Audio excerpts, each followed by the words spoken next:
Thank you, Bruce. It's a bigger audience that I've been speaking to recently. Good morning. I'm honored to be here.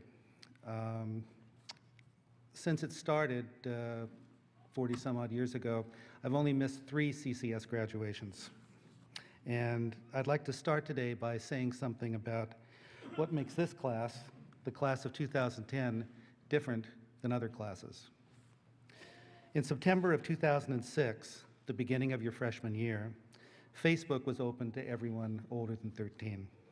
And a few months later, the iPhone was introduced. You are the first class to go through college with iPhones and Facebook, and now you are graduating with iPads. Your junior year, Barack Obama was elected the 44th President of the United States.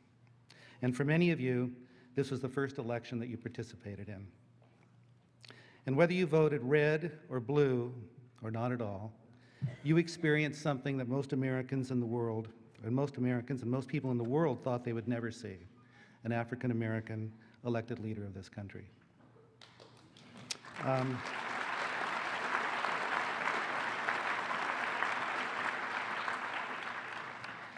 You are the first CCS class matriculating under the leadership of Dean Tiffany.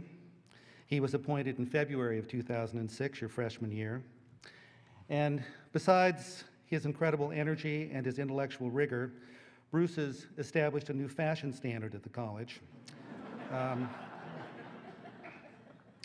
Every day of the year, except the first day of April, he wears a different handmade bow tie. Bruce is a man of style, in addition to substance.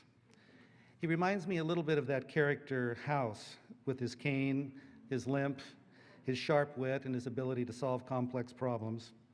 And he is also Dumbledore, the headmaster of Hogwarts and Harry Potter, protecting the school from dark forces that lie both within and outside the campus walls. Because, along with the incredible new technology and political hope that your classes had to deal with, your classes had to deal with the near collapse of the national economy and how that affects us all, especially CCS. This fall at lunch after the all-college meeting, standing on the lawn in front of our building with Armin Kuris, he said to me, "Well, Hank, I lost my first one." One of his best biology students had just told him that she was going to have to drop out of school for financial reasons. He pointed to her across the lawn talking to some of her friends, some of you on the stage here today.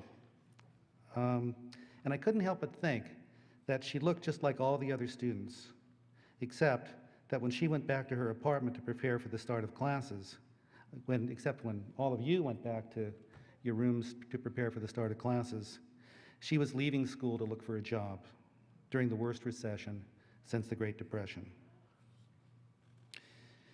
You are graduating at a time of both radical new technology and radical old problems.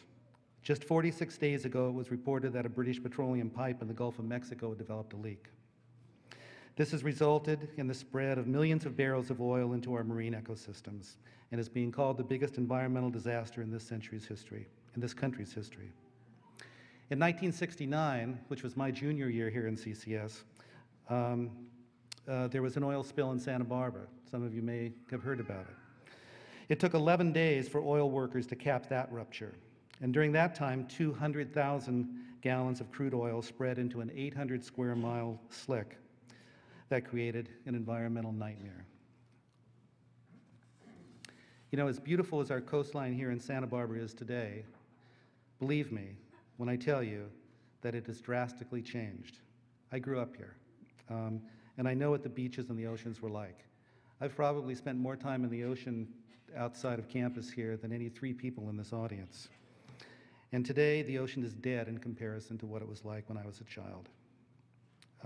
The riches in sea life, fish, mammals, and birds that were once an integral part of our ecology have, in my observation, been radically reduced in both density and range. Many believe that the 1969 oil spill helped create the environmentalism movement that is so symbolic of the 1970s. The first Earth Day was held the year after that spill. And just this past April, we celebrated the 40th anniversary of Earth Day. These are positive responses that have helped raise awareness, but they are not enough. Your generation, this class, the class of 2010, will help find ways to deal with this spill and the greater threats to our environment. You know, my dad used to find money. When I was young, I didn't think too much about it. He was my dad, and it was just one of the things that he did. Almost every day when he came home from work or went somewhere, he would have change in his pocket that he had found on the ground. Mostly it was small change, but it was not unusual for him to find bills. More than once I was with him when he picked up a $20 bill lying on the sidewalk that other people had walked past. He found singles, fives, tens, even $50 and $100 bills. Once he picked up a wadded paper bag in the gutter and it had close to $200 crumpled up inside of it. As I got older, I realized that this isn't what all dads do.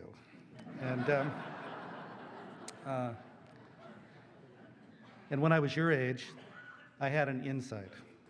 Right after I graduated from CCS, I started spending my summers on Long Island to get to know the New York painters that I was interested in that lived out there in the Hamptons. And each Wednesday night, I would go to a drawing session hosted by a woman named Una Wilkinson. Her studio was in a beautiful old barn that her late husband Jack had won in a poker game. A group of artists shared the cost of a model, and afterwards some of us would stay and have a drink and talk about painting. Because it was her studio, I got to see a lot of her paintings. And she made these big, beautiful paintings of the fields around her house, and she worked on them outside. She had a gardening cart that she wheeled around loaded with her supplies. I liked her paintings a lot, but I couldn't figure out how she put them together, what organized them. I like narrative paintings. I like paintings that tell stories, but I'm also very interested, and maybe primarily interested, in formal theory. But I couldn't figure out what held her paintings together. Finally, I asked her how she organized all that chaos of weeds and wildflowers into a cohesive whole. Una was a big, steady woman in her 70s. She had gray hair that was always pulled back, and she had these light, piercing blue eyes. And she looked at me curiously, as if I should know this already. And she said, "Hank, you get what you're looking for." And then I realized why my dad found that money.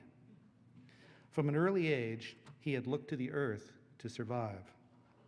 His parents were peasant farmers, and when he was 7 years old, he was separated from them when the Russians invaded Poland. For a year, he survived by polishing the boots of the Russian cavalry and finding things to eat growing in the earth that he could eat.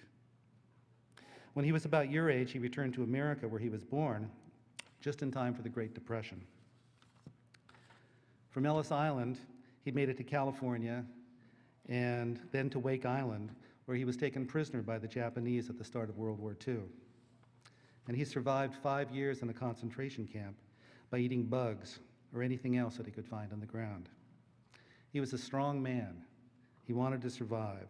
He wanted to live a full and happy life, and he got what he was looking for. All of you on the stage today have faced your own challenges, hopefully not as traumatic as my father's, and you will face more. But just by being here, you have proved yourself. And I know you will prove yourself again and again. And you will have proud moments and more happy times like today. You are some of the top graduates in this country. And in a few minutes, when your names are called and you hear what this class has done and where it is going, you will be amazed and proud to be a part of it, as I am. I know who you are, and I have great confidence in you. And there's just one piece of advice I would like to give you.